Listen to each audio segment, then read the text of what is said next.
So on the latest episode of the PCT podcast, we are delighted to welcome Danny Bowers. So I want to get straight into it. Good evening, Danny. First and foremost, thank you for taking the time to join us today on the podcast. How are you? I'm good, mate. And like you say, the list of people you've interviewed, mate, it's a pleasure to be amongst them. So thank you very much, mate. No, super, mate. I know we're going to get into it as the conversation goes on, but it's quite a deep topic that we're going to be speaking about. But obviously, we're recording this during lockdown 2.0 or 2.0. For those who may not be aware, can you just tell us a little bit about yourself and what it is you currently do? Yeah, well, currently, mate, work-wise, running a tile business with my great team around me, importing tiles into the UK, family business. On the side of that, mate, as you will touch on, doing a little bit on the football side now on the managing, which is good. Good to be getting involved in that and alongside yourself. So, yeah, busy, mate. Lots happening, but it's all good. Good stuff, mate. Good stuff. One of the reasons we wanted to catch up with you today, Danny, and we'll be quite blunt from the start, is that you came through the academy system from a young age and were released at Scully. I want to discuss that in more depth, but before we go into the sort of nitty-gritty stuff, let's go back to the start, when it all started. How old were you when you got into playing football, and sort of what was your first sort of memory of playing? Very young. I mean, when you've got a family or father figure like me that was, Stoke mad, football mad, it's inevitable, isn't it? As soon as you can kick a ball, you were going to. So spent many hours as a kid. I still see the pictures now. Playing football in the garden. I was football mad like most kids. No different to any other kid really that loves football. So it was. As soon as I could walk, I was kicking a football. Dad was really good in pushing me and in the garden and getting me involved as much as he could. So as soon as I could play football, mate, I was out there and doing what I could. So playing grassroots football was an age that you got involved in a team. I know we've spoke off air before, but were you or your parents aware of any interest from sort of local clubs? It's funny because I spoke, I was 5, I was 5 when I got signed at Stoke, which 5 is just a crazy age, a 5-year-old kid. Tony Lacey, he was the guy that signed me. I was coached by Dave Kevin there for a number of years. Dave was a fantastic coach. I spoke to my mum about it and she just said that I was scouted, playing for a junior team. So at 5, it must have been, what had you done to be spotted at 5? Like you say, was it something, a turn that you did? It's hard, but I was at Stoke at 5 and it's crazy to think, like say at that age that, you could, there's something there that you could be spotted for, but, I was so grateful at such a young age. I mean, from that, obviously, it was a decision then that was probably taken out of your hands as such, and one taken by your parents. Can you remember any conversations around, Danny, we're now going to take you into Stoke, and was there any realisation of what you were going into? I think at the first stage, at that young age going to Stoke, we used to train up at the old barn as it was at the Victoria ground. I've still the memories now, just thinking about it are great.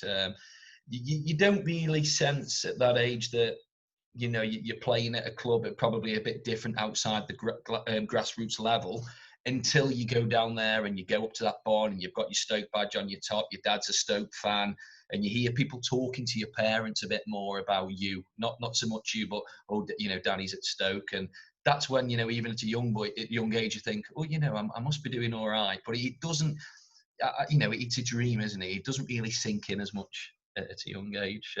But it was great. Was there any, I'm just trying to relate it back to that age, so young, in those conversations, was there a bit of pride coming from those conversations that you heard in terms of, Danny's playing for Stoke, and did you get that buzz off your parents?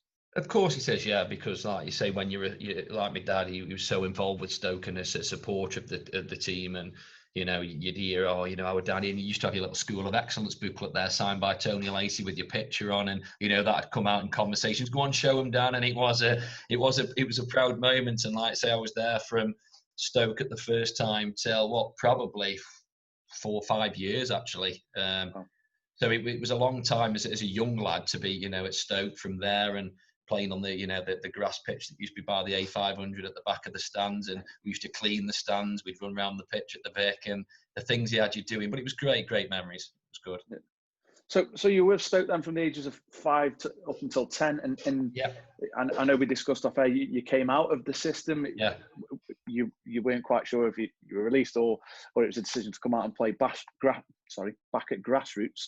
Yeah. How did that feel coming away from Stoke and those memories that you had there to then playing grassroots? Were you getting the enjoyment back?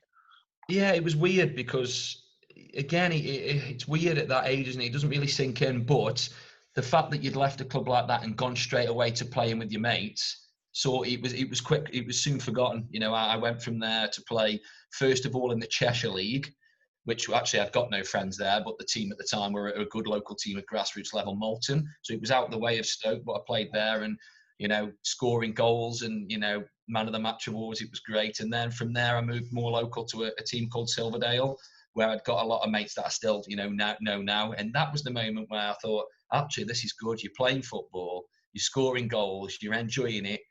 There's not as much pressure, you're training 3 times a week as a young age. You're a bit more free, and like I say, you got your mates around you, so it was enjoyable. I mean, it's something that I want to touch on later on now that you're involved in, obviously, the managing and coaching side of things. But how was the coaching back then? Can you remember any particular styles or coaching methods, or is the emphasis sticks to what you did? Yeah, I mean, I always remember like I say, the old barn. We'd spend, it seemed like hours doing a Cruyff turn, putting your foot on the ball, doing a stop turn, doing a drag back, just in individual spaces where the lads you'd look round and you'd be watching, have I done my drag back as good as him? Or your Cruyff turn as good as him? And you'd have Dave Kevin and he'd show you over and over these turns. And it was quite basic. It was quite basic, Mart. I mean, we'd do that. The games would get stopped a lot, which is something I'll talk further on at another club where, but it was more about, I always remember the notes of moving into space, creating angles, and the amount, but yeah, it's certainly changed, mate. Certainly changed now. There's a lot more detail into the game and possession play, and not so much about when you've got the ball. There was never talk about when you hadn't got the ball. That was, I can never remember any talk of when you've not got the ball. It always tended to be when you're in possession of the ball. So yeah, it's things have changed. That's quite interesting. I'm just making a note there of, a lot of it was when you had the ball. Would you say then that there was a lot of focus in terms of an individual approach rather than a team? Good question. Yeah, I suppose there was that sense of, when you got the ball, what you were going to do with the ball. And, you think back now and there was, whether it was just me, but there was a lot of lads that seemed to, it was more dribbling then and getting past players, not so much, having a ball, receiving it back, little 1-2. So again, I don't know whether at the younger age, it was a younger, just because you were younger and you hadn't quite developed that, sense of, thinking about other players. You were sort, what it's like when you're young, it's, how can you impress someone by going past a player and shooting? So whether it was something that did come later on in that age was just a case of, it's hard to, drill into the lads, about the other aspects of training and coaching. I don't know. I mean, you touched on there, you came out of Stoke and you were at Malton and then more locally Silverdale. Were you aware of any interest then from local clubs? And again, I know we've spoke quite in depth off air. You were getting noticed. You were scoring a lot of goals. Even though you were scoring those goals, were you aware of scouts watching or clubs coming to see you? Yeah. There was a lot of, particularly down. We used to play at pool fields, and is it a good thing your dad used to drop in your ear that I've heard there's a scout coming down to watch you today? Did it put pressure on you? Did it make you play better?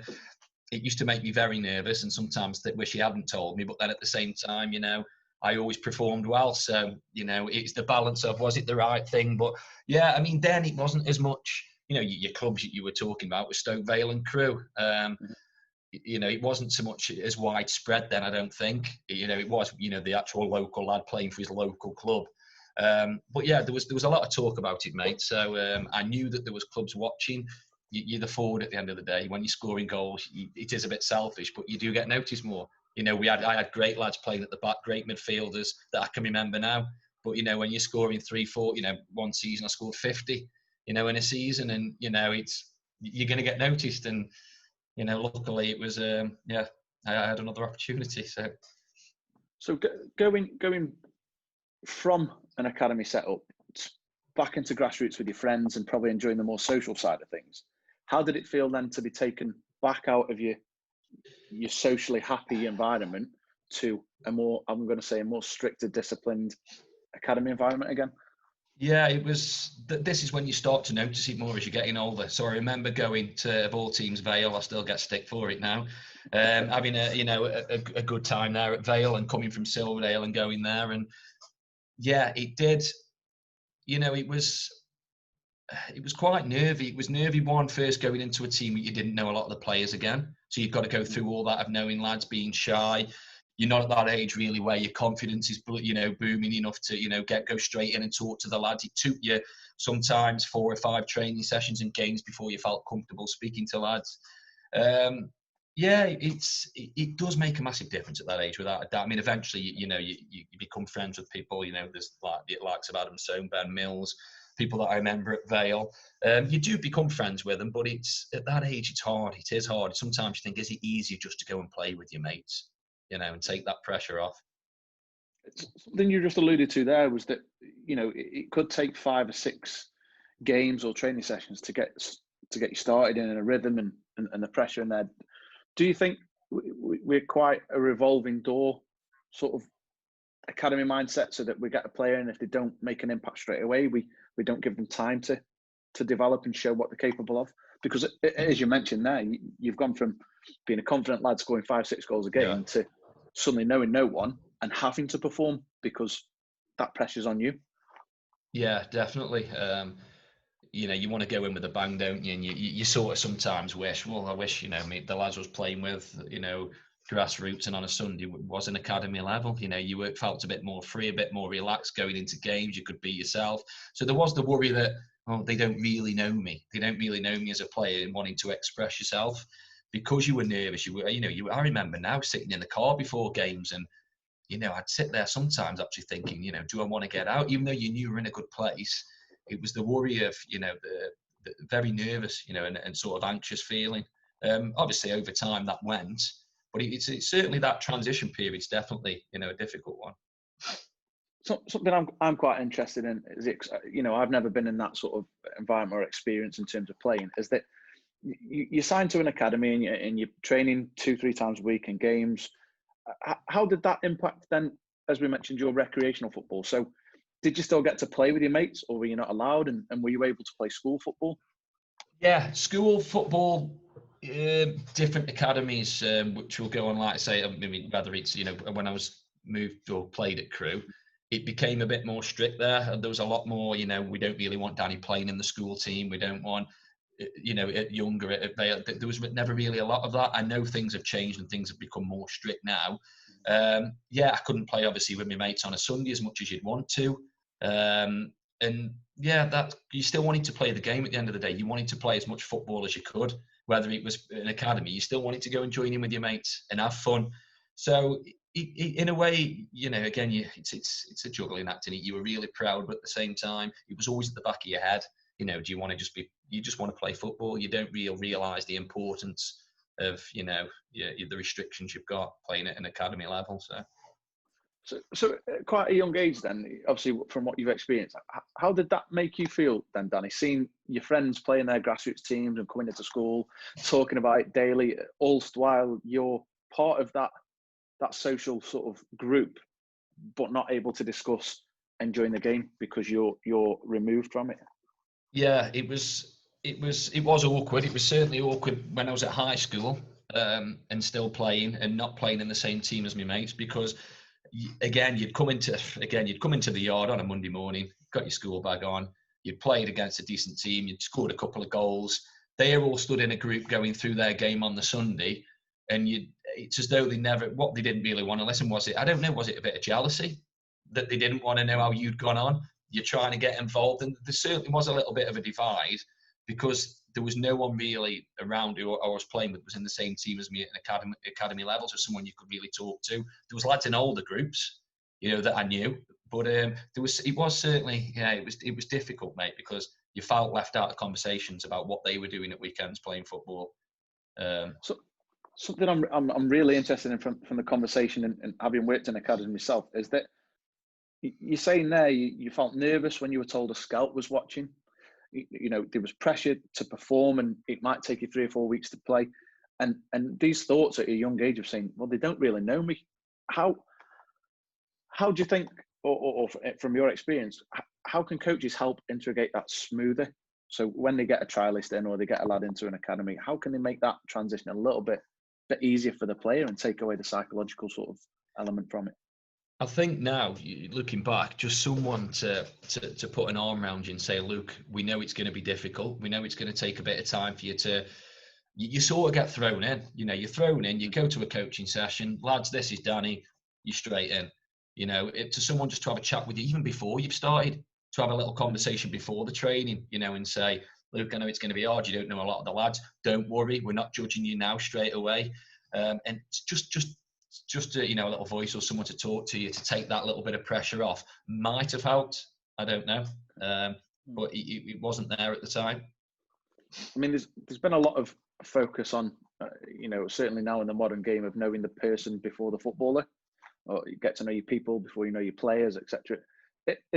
Or do you feel back on your experience, you weren't known as a person before a player? You were judged as Danny the footballer, not Danny the kid? Yeah, I suppose. Yeah, when as a coach's point of view, you've got a lad coming on, trial or joining a club that's been scoring goals, and that's as coach, that's all you know. He's a lad that scores goals. He's supposed to be half decent. No one really knows you. No one knows you as a person. There's a lot of the stuff. Look, looking back now, there was a lot of things that I could have improved on. I never really felt that you were told too much about the things you could improve on. And yeah, I know things have changed massively, and I see it now. I think that more one-to-one focus with players was something, at a younger age that certainly could have helped players, and probably, I think could have helped me as well. Just going back then, we've mentioned in conversation so far that, you started off at Stoke, came to grassroots. We've mentioned Crewe and Vale. How old were you, and what time scale were you at Crewe and then Vale before we sort of move on to the Crewe? Crewe was probably 2 or 3 years. It was actually, I'd probably got that the wrong way around, to be honest with you. I went to Crewe thinking about it. So I left grassroots to went to Crewe first time. So for a couple of years, then back at Vale, 12, 13, probably 14. And then, came back, and then it was back to Stoke, which we'll go on to. But yeah, Crewe was great. I really, looking back at Bill Bradley was a good coach at Crewe. We used to train at Shavington. The professionalism of the club, the stuff that you used to wear, the tracksuits, even looking back now. And that was certainly a period of where I touched on it to you the other day, where was the first time that, my mum and dad had a sheet given to us. It was, I'm certain her name was Rachel. She was like a girl that came over and said, this is the right food that Danny should be eating. And that was like, wow, they're looking at, at home, your food, it was other aspects of not just playing football. And I think that was a period where things really started changing. It was about diets. It was about, what you were eating, what you were drinking, and I'd not had any of that before. So that was good. And again, from your time at Crewe before going to Vale, was it a release process, and what was the sort of feedback you got from Crewe, or was it a case Vale signed you from Crewe? No, Crewe was again, I know you hear it a lot, and I was very, very, it's like a cliche because you do hear it a lot, and it's mad that I was a small player. I wasn't strong. I was very small. I knew that physically I wasn't, there was other lads in the team that were growing way ahead of me, and I was a bit behind. And it was a case of, he's got the ability, he's a bit small, he needs a bit of growing. It always seemed to be that pattern. Whether it was easy to say that, I don't know. Was it an easy way for coaches to just use that? Let's give him another couple of years and see where he is then. It always felt like that. He's a good player, but let's see where he is in a couple of years and give us a shout, and that's how it sort of happened at Crewe. And then from Crewe, it was again back into playing at grassroots level locally. Within a year, it was never really seemed a lot. It was a season, and then I was back at Port Vale. Well, I was at Port Vale. That again, we used to play at Madeley then. We used to have the Madeley pitches actually at the high school as a home ground. And then Port Vale was another case. We used to train down at Clough Hall in Kids Grove. And it was just another situation of you were there, and then you know, similar thing. You know, let's see where he is in a couple of years. You know, he needs to build himself up a bit, you know, a bit more strength, a bit more height. And it always seemed to be a similar pattern when you look back. So how did that affect you then? Because from listening to what you're saying, it seems like it was a bit of a yo-yo process up until sort of the age of 14, where you'd go into an academy, you'd come out, enjoy your best football at grassroots, scoring goals. You'd go into an academy, come out, score goals, get picked up again. And you know, we're at the point now, 14, and you're going back into grassroots. What are you going through at this point? Are you thinking, that's it, I'm never going to make it? 100%, because it's not something new, is it? You know, 5's a really young age to have been around, you know, the academy, you know, level. So all I'd known up to now was you do well, you get your rewards, you get your opportunity playing in an academy again. You do well, and then you start thinking, well, hang on, you know, if I keep doing well and go to an academy level again, is it just going to be a case, you know, a couple of years you're released?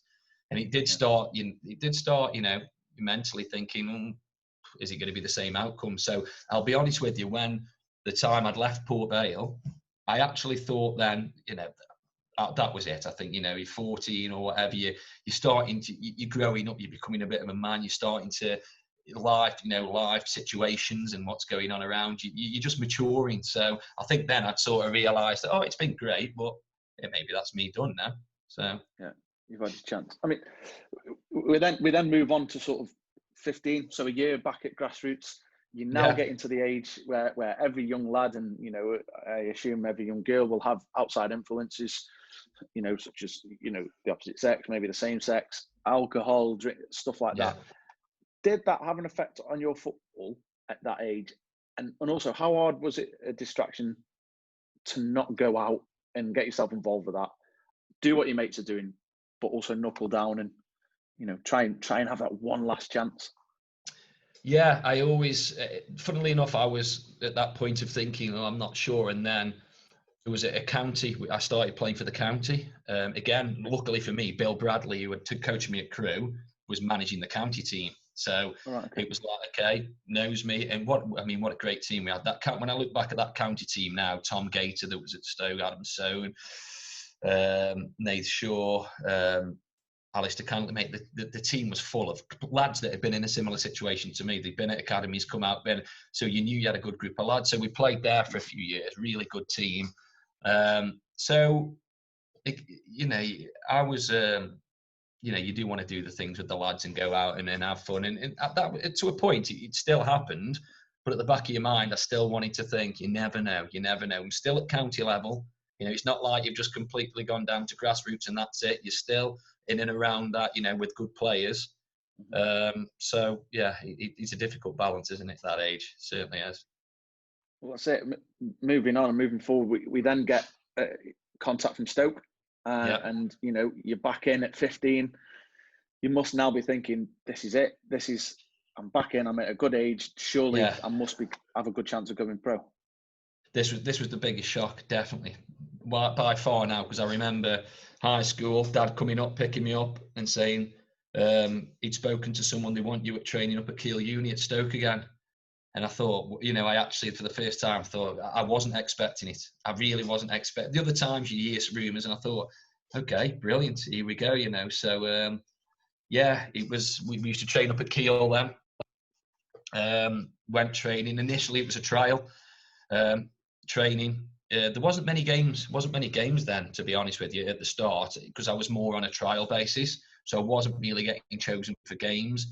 This trial then got extended again, and you're thinking, well, you know, do you want me or not? You know, is it a trial? Is it? And obviously now I realise, leading up to the scholarship age, they probably didn't want to make a decision. They were just sort of keeping you on to see, close to that point, whether you were going to stay or get that opportunity. So it came as a massive shock, but obviously it was one that, you know, I thought, you know, if I thought of Vale, it was my last one. I thought, this has got to be the last chance. So talk to us about that then. Just before, obviously, YTS time and, you know, getting offered a scholar as such now, you're coming up, you mentioned that you're not playing many games. Yeah. But you're training. What's going through your head at this point? And as it got closer to decision time, you must have been thinking, you know, the build-up, the hard work, you've come full circle. Yeah. Was there a lot of stress in terms of how you had to perform trying to get yourself that deal? Yeah, definitely more then, because like you say, you're maturing. You know, you realise that scholarship, you didn't really understand the YTS stuff, but what is it? Then when you found out, you know, that's sort of your make or break, really. I know there's exceptions in the game still. So that pressure felt a little bit more, you know, it was certainly more pressure on me at the time, and I was enjoying it, not getting picked for games. And then I mentioned to you the other day, it was a Friday night, and it was 2 weeks away from, we knew the date for where they'd sit you down and talk to the lads that were already been there for a lot longer as well. Likes of Swifty that I'd played with at Stoke when I was really young, that was still there. Even for them guys, you know, you knew that time was coming for decisions. So 2 weeks before that, we trained in a game on a Friday at Kiel, played against the team above us, scored a goal in training. And then after, Ronnie Sinclair, Noel Blake came to me mum and dad and said, we've got 2 games. We've got Everton away and Sheffield Wednesday at home, and I want Danny to play in both. So I thought, right, you know, nerves, panic, worry. So we played Everton away in the first game, didn't come on. Part of it was great setup there, great training with the lads. And then we played Sheffield Wednesday, sort of the last game before, you know, the date of, you know, whether you knew where you stood. Came on, scored a goal against Sheffield Wednesday at Kiel. Great feeling, and thought, right, is it luck? Is it timing? I've scored a goal. Surely there must be an opportunity. So obviously it was the week before, and we were back at Kiel on the Friday. So at that point, then you score that goal, you come on, you make an impact. Mate, if I'd have missed it, there'd have been something wrong. But I was in the right place. Well, that's it. Your positioning was right to get in there. And, you know, yeah, it always sort of opens or, you know, makes a point towards a coach by making that impact in the game. Was there any inclination at that stage that, you know, you've just been brought in for 2 games, right at the end of the cut-off date? Was there any inclination that you weren't going to make the cut? Up in the air. The only thing telling you was, you knew that the only thing that was against you was, like I said, there was a lot of lads that had stayed there and been there for a long time. So you always knew that they were going to have, you know, there's opportunities. You like to your Pato, Martin Patterson and players like that. There was that group that I'd been seeing, or at a young age they were still there. But you just thought, you know, at the back of my mind, well, they know I've been there when I was young. They know I've been in and around, you know, the other academies.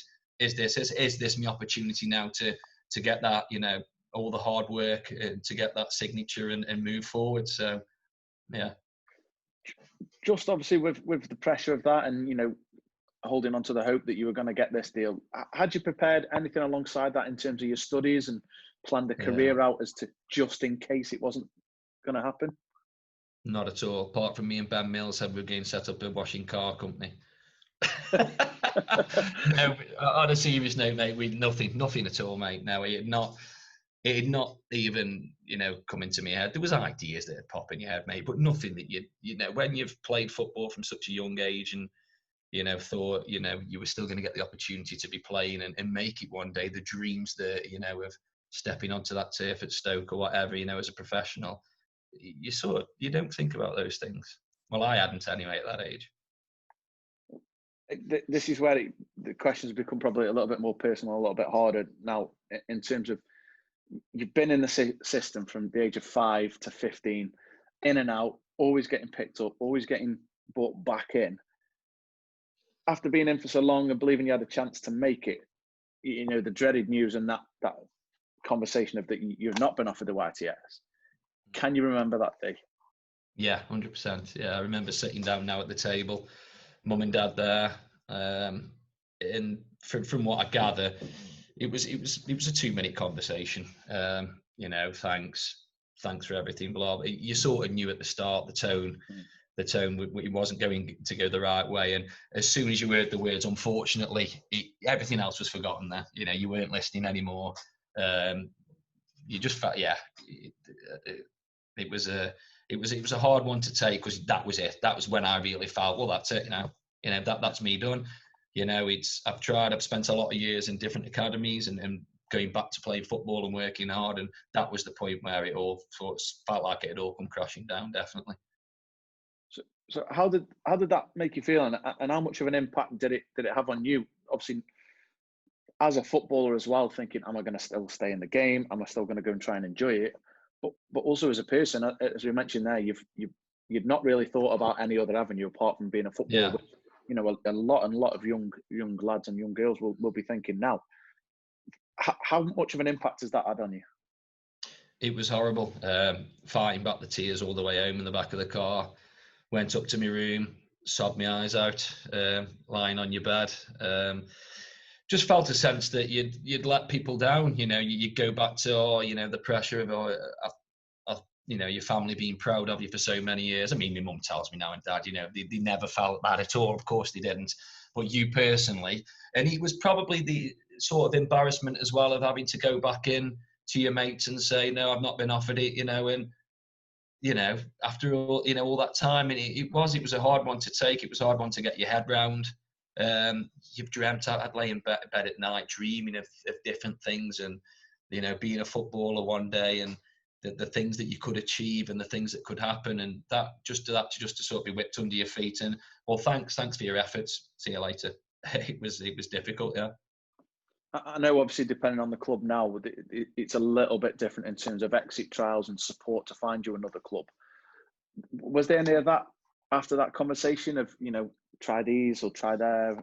No, you were put on this sort of database thing. I remember that, where, you know, there was clubs around that would know of you, know of your name. You'd been, you know, you hadn't made the cut and opportunities, but no, there was no support at all. There was no one that had come and see you after how you were feeling. There was no, apart from your family at home, you know, reassuring you that things weren't actually that bad, that, you know, there's more to life.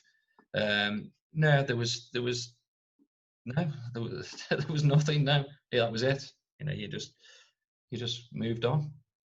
So where did you go from there then, Danny? You know, age of 15, 16, did you go straight back into grassroots football, or had you had enough?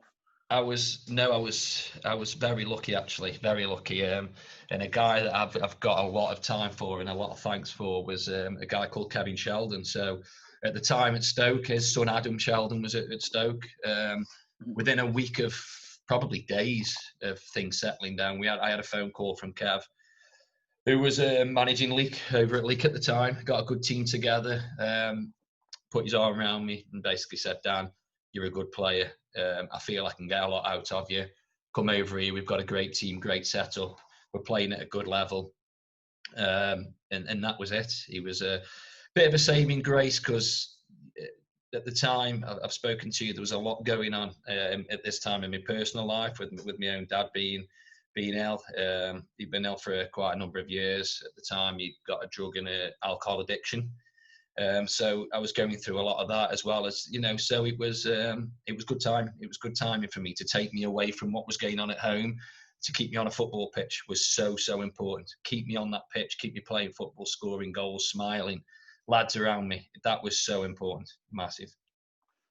I'm not going to allude to it as rock bottom, but in terms of trying to get a career in the game, you've been released. You're probably feeling, as you mentioned, quite low. To have somebody who's seen you play and know of you put his arm around you and say, listen, I know you're a good player. Yeah. How much is that of a boost? Massive. Honestly, Kev not only made me feel good at the right time when I needed it, he took me to a football team that was as good as any academy. The players that were there, James Sheldon was there. We've got, I could name all the players, but I'll miss someone and feel bad. But we've got a great team. And Kev was clever, because these were lads that had been at academies and he was putting together over at Leek. But he'd done something that no other manager had done to me. Even, I mean, Dave Kevin was good when I was young. Don't take that away. He was very good with the players, and I still speak to Dave now and then. But what he did in terms of personally, one-to-one, speaking to me, I think he knew that there was probably things going on at home as well. But what he did, and for those next few years, he probably got better out of me then than I'd played at any other time. Felt fitter, felt better, and the game had improved. His coaching skills, everything about it was brilliant. So at this point then, you're playing well with a lot of lads who've played at a high level, you know, with a strong team such as Leek. Are you starting to think maybe we could do something here and get noticed through the lower leagues? Yeah, I think I'd accepted or told myself that, okay, this is still a good level, you know. You're playing at league. I'd take Saturday football still, and you know, you're still around good clubs. And at that age, we were playing on the ground at league. I remember us going to Wigan away. You know, that was a good experience because Kevin played at Wigan, so you were still around that scene of playing at nice grounds. And we played Wigan at home, and we got shown around the ground and the club shop, and it felt good. You know, it felt like you were still part of something. Okay, I'd taken out already the idea of ever getting any higher than that, but I still certainly thought that there was opportunities in and around that Saturday football semi-professional still, definitely. So from your experience then, what could be done more by clubs to help support youngsters wanting a career in the game and facing that? And obviously recently we've learned of, you know, the young lad Jeremy Whiston at Man City who tragically, you know, took his own life because of, I'm not going to say just because of the frustrations of football. There may have been other stuff that, you know, we'll never be aware of. However, you know, what more could be done to support players psychologically when this dream, something they've worked, like yourself, for 10 years, 15 years to get to, is then taken away? I think there's certainly got to be, look, you hear it all the time, and I know there's a lot of people trying to do the right things. There's got to be some kind of real good support network, because I'd wasted, and it sounds odd, but you've wasted a lot of time of a lot of your people skills and being around people. You've been in an academy situation. You even at the age of 14, 15, you know, lads go on further. I mean, obviously when I was at Leek, my mum and dad were great. They got me in working. They got me working at a young age. But what you've got to think is these lads, you know, like the lad we've just spoken about, and so many other situations, when they get told this at 18, 19, or whatever it may be, maybe a bit later, they've not gone through that working with real, you know, people around them, you know, real life situations. You know, that's something that when you get told you've not got and thrown into that, man, it's hard work. And I certainly think that there's got to be some kind of network, somewhere you can go, somewhere you can spend, even if it's a couple of months, just doing that winding down process of taking you away from what you've known to putting you back into, you know, well, this is where you're going to be now. I know it's not right, and it's not what you want to hear. It's not the end of the world. People telling you the reassurance of it's not the, you know, not the end of the world now. Okay, it was a great thing that you had, but there's this to go on and achieve, and you can go into coaching, you can become a manager. You can. There's so many other opportunities out there, but when you don't know that and it's taken away, you need someone there to tell you this. Definitely. So you touched on it there. How important was your support network of family and friends then at that time? Huge, massive, yeah. You know, just having people around you to, you know, your mum, your dad, people to say, look, you know, you've done well. It's not the end of the world. Look, there's this, there's that. It takes a bit of time, but you know, and like I say, touching on what Kev did, he did something that a manager had never done, and it was Saturday night phone calls, Friday night phone calls, one-to-one talking about the things you were doing wrong, the things that you were good at. And he made you feel good. It made you feel good. It made you feel that the manager knows you. The manager knows you. So the support network of, you know, families is important, and having people around you. And if you've not got that as well, then luckily for me, I had it. It must be 10 times as hard. I mean, that quite a popular quote in terms of coaching. It has just popped into my head there in terms of a player doesn't care what you know until they know that you care. From what you've just said there with Kevin Sheldon, was that he showed that he actually cared about you as a person, and therefore got more out of you as a player. Would you say that's something that coaches really need to drive home and, you know, get into their coaching? Yeah, even if it's once a week, even if, you know, a manager gets to sit down with players individually, not the guy that he's working with or someone at the club or a well-being, you know, person, a well-being that's there to support you, the manager, the guy that you look up to, the guy that's picking you on a Saturday or a Sunday, the guy that you want to impress. You need that person talking to you one-to-one to, you know, and I think you take on more of the things that you're doing wrong when that person tells you as well, not someone else. So having them talk to you, I think that is important. There should be more of that, in my opinion. Yeah. I mean, just slightly going off track here, I think it's possibly the only industry where we handpick our players, bring them in, and then tell them that they're not good enough. You know, we have to, as coaches, for me, take ownership and I'm stealing this from a guy called Steve Salis, who's an absolute genius, that it's the only industry, like I say, where we handpick our players and then tell you you're not good enough. So I think as coaches, we need to do more. If we handpick you, we need to develop you more. Yeah, I mean, there's so many, you know, different coaches that will probably tell you different things and different ways in which they could look. I've never been a coach. Okay, I've gone on to doing a bit of managing now. I've never been a coach, you know, and I think it's certainly, like you say, if you're going to take that risk and say, look, this guy's got something, and then a few years down the line to say, nah, actually he's not quite where we are, you know, where we thought he'd be. You've got to support that person. There's got to be something. There's got to be something out there, definitely. Slightly moving forward to obviously where you're at now personally, you alluded to it. And for anybody listening who has either been released or is in that process, it's not the end of the world. Danny, you're doing really well for yourself at the minute. Those who know you will know how driven and passionate you are in all aspects of your life. A brand new warehouse for your business. How's that been? Obviously during 2020, which has been a year of madness, going into a brand new business. Yeah, stressful. No, it has been hard. It's been, like you say, I'm a passionate person. I wear my heart on my sleeve. I've always been like that, whether it's through experiences in life or things that I don't know. It's just the way I am. And I've always been, you know, wanting to aim for that next level. This was a big move.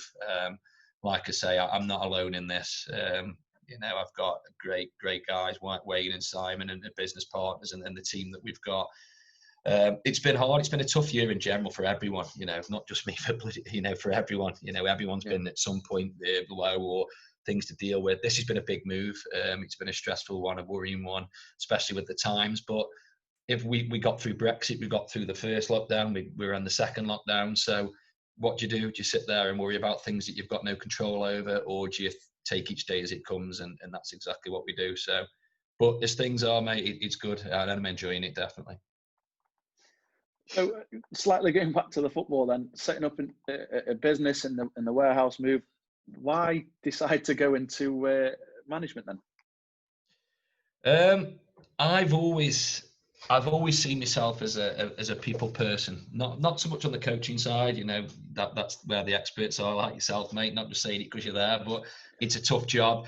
I've always wanted a shot at managing. Always wanted to, you know. I think when you've been at that young level and had so many different coaches that have done so many different styles of play or managers, I think you feel that actually, you know, I want to pass something on. I want to give something back to lads, and I've always wanted that opportunity to get out there. And when Mick at Kidsgrove, you know, was on, you know, we were talking about doing a reserves team and something alongside the club. With the facilities and everything they've got there, mate, I just jumped at the chance, mate. I didn't even think twice. So yeah, it was straight in, and yeah, straight in and crack on, yeah. Straight in as a manager then, how are you finding that? What has been the hardest thing so far? Hardest thing, mate, and it sort of molds around the whole conversation we've had tonight, is letting lads down. But seeing how the lads react as well, because look, it's difficult. I'm not afraid to tell lads that they're not playing. I'm not afraid to tell lads where they're going wrong. There's been situations this season where you've done that and lads have come back better and stronger and are now playing week in, week out.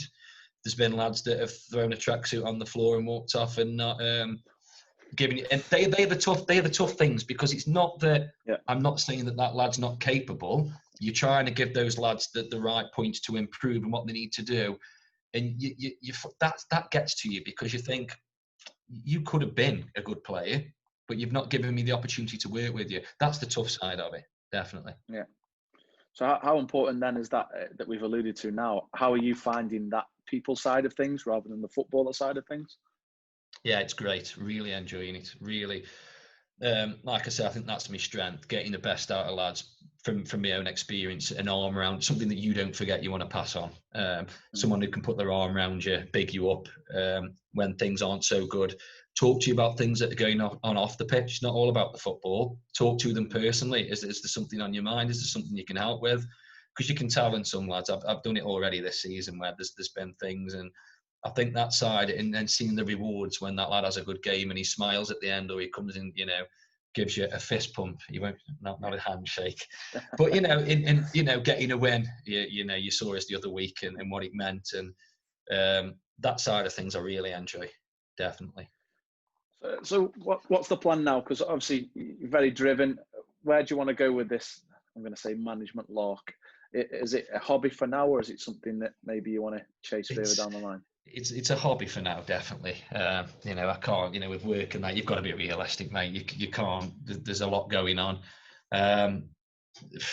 Wayne always says to me, if someone asked you to go at a higher level as manager, I'd struggle not to do it.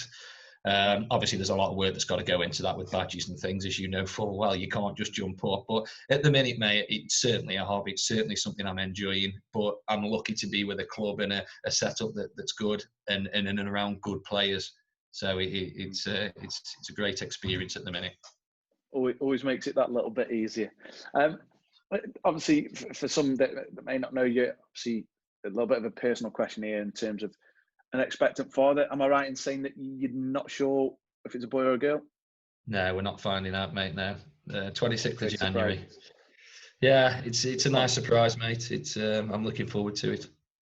A little bit of a personal question here. Let's fast forward 10 years. Your child is excelling at football or another sport and is being scouted by a host of clubs, or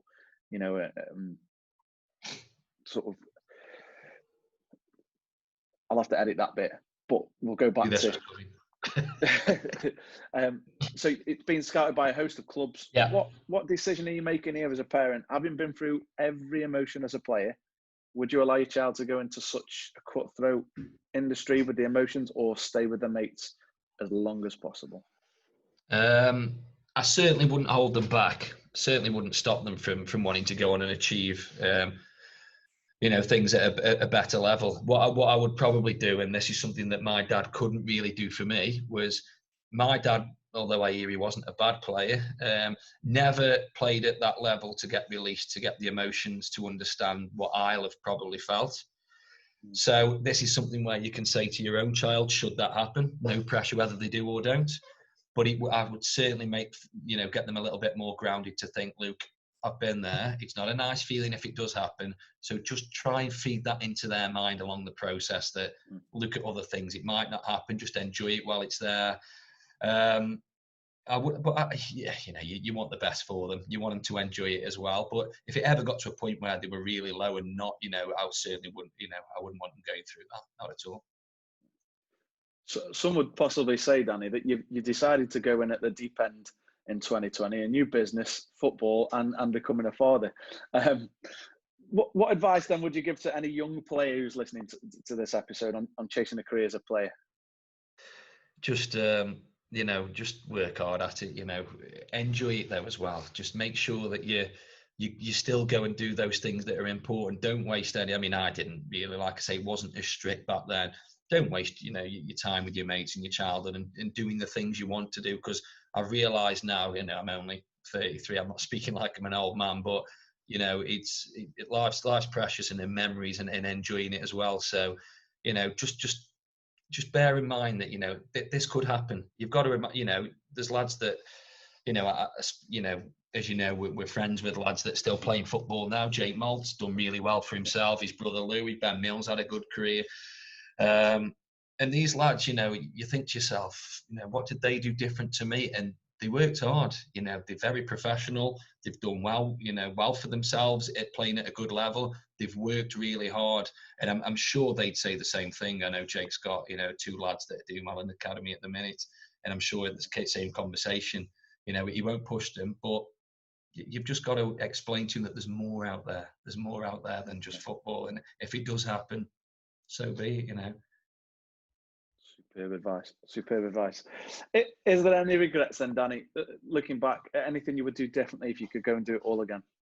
No, because again, is it all things that I'm a massive believer of, things that have happened in your life make you and mold you the person that you are. I wouldn't change it. Could I have tried a little bit harder and pushed myself? I sometimes think yes. Is that just the fact that because of what happened, maybe I could have trained that a little bit harder? I always thought I did, but did I not? It's just that, buts and ifs and all the rest of it. But I wouldn't change anything, mate. No, not to how I am now as a person, how I feel, and and trying to help other people. I think it's all been good. Just before, obviously, we wrap up the episode with I'm going to say quick fire question round. It's never quick. I just want to thank you, really, Danny, for speaking so sort of openly and candidly about your experience. And I know, speaking off air, it was quite a tough time for you on and off the pitch. So to take the time out of your day and speak to us about it, we really want to thank you for that here at PCT Coaching. No, thank you very much, mate. Appreciate it. This is the bit where I really put you on the spot now, and you get to maybe have your own back at a few friends or foes. Yeah. First question: best moment in football to date? My best moment in football, and this is going to be a shock, was scoring a hat-trick for Port Vale against West Brom. This will come as a shock for a few people. One, because it was the first hat-trick I'd scored at academy level. And two, you don't forget it, do you? You don't forget that moment. It was that first hat-trick, and again, it was at a time where my dad wasn't well. At the time, he was in a wheelchair, actually, at the side of the pitch.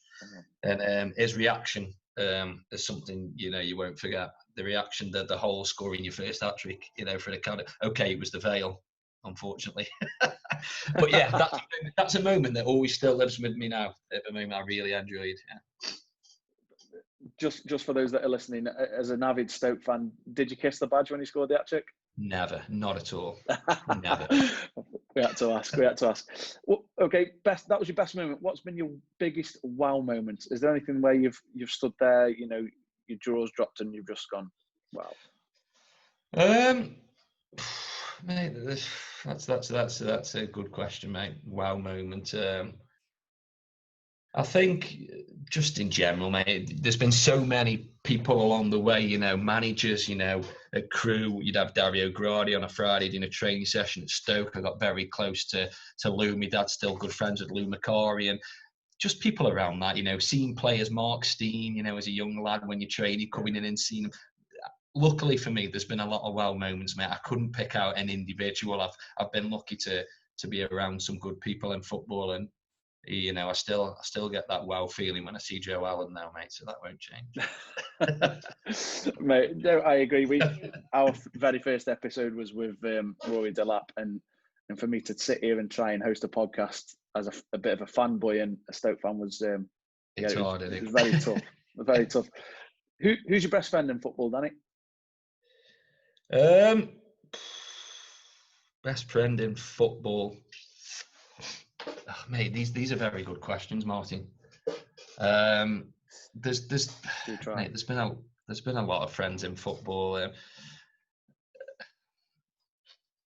I would probably say, from a friend that I've known throughout a lot, would probably be Muzza, Tom Moores. Muzza, and that's purely down to the fact that me and Muzza played together from a very young age, and all the time that I was in an academy and back and in.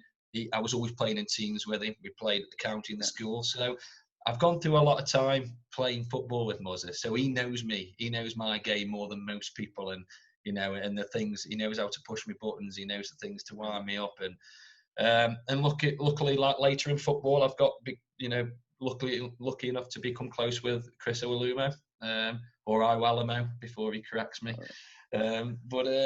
So he's been, in football, that's good, and for his career, and be able to speak to him about what he did. And again, that makes you realise the pressures that they were under, going through the whole process. But he's been a good person to speak to, and over the last few years. Who's been your toughest opponent? Toughest opponent, and he's gonna love this, but it's a lad called Adam Sohn. Adam, I played with at Port Vale. Adam was there when I went to Vale. He was already there as a centre back, and I knew he was good playing with him. You knew he was solid, and then I came up against him against Stone Dominoes for League, and it made me realise what a player he was. I think he doesn't realise to this day how good he was, and I know he had issues with injuries, but he was a hell of a player. He was solid, even from a young age. I never got a sniff in against him, mate. So he was a good player. Who's the best trainer you've seen? So in terms of like effort, attitude, work rate. Someone that really went, I need to be like him. I would probably say Adam Sheldon. And that's really harsh on James because they're twin brothers, and now he's probably not going to like that. But I think at a young age, Adam was. James will hate that. He will. No, but Adam, as a young age, was very professional. I know he'd stayed at Stoke and then came back out, and he'd been there for a long time. But I remember at a young age, I don't know whether it was because his dad was manager, but the way he'd focused, the way he would train, how professional he was, the extra little runs. I mean, Adam and James they did do a lot of extra work. But I used to look at Adam and think, he's pretty good, he is, isn't he? The way he carries himself out, during training, after training, he was good. Yeah. I was fortunate to have Adam as my captain in my first year as management, and yeah, you could see by the way he carried himself, he was good at what he did, very professional. Yeah, he was. Yeah. Who's the best player you've played with? That's definitely the hardest. Only just purely down to the fact that you've played with lads at a young age. Growing up at county level, then going on. There's been a number of players. I mean, Muzza, to my opinion, could have and should have done a lot better than he did. Technically, he was great. Around about the county, there was a lad called Az Taylor that was a brilliant player. James, Adam, Liam Rowley, the list goes. There's been so many good players. You've been in so many different teams. It's not like you've just been stuck with one team, but that probably played with. Okay, I didn't get many opportunities to play with him at all, but training and alongside him would probably be Martin Patterson. Purely down to the fact that towards that end at Stoke, you sensed that lad was, and he did. He went on to play in Burnley and other teams, and he went on to have a decent career, well, a good career in football, compared to myself. But you knew then that the way he was, his strength, the way he could finish a shot. Bearing in mind, he was in the position that I was wanting to play in. He'd got something special, and being able to actually train with someone like that and see he's certainly again a player that you'll never forget seeing. Fantastic. Who's been your biggest role model or influence in football? Oh, influence, role model. I can't help but thank my dad. If it wasn't for him and the work that he put in as a young lad and travelling and watching me during games and sticking by you, and that's certainly important. Role model, I keep going back and influences to Kev Sheldon. I don't know whether it was because it was a part of my life personally where I was going through a hell of a lot with my own, like say with my own dad, spending a hell of a lot of hours at hospitals, years in fact, not just time, years of, not seeing him. And I think Kev took me, I don't know, you just don't forget. And I don't think sometimes, you probably haven't spoke to him since leaving, what he actually did to help me as a player. But there's a lot of role models. People are in and around football, but yeah, all the coaches. I mean, I know some I feel could have done more. Dave Kevin as a young lad was very good. I always remember, and he always speaks highly now, and I always speak highly of him. So again, there's been quite a number made, but they stick out. Fantastic. This has probably been the most difficult one for all of our guests. Describe yourself in 3 words. Passionate, emotional, driven. Nice, I like that. Is there anybody you would recommend or like to hear on our podcast? Joe Allen. I will try.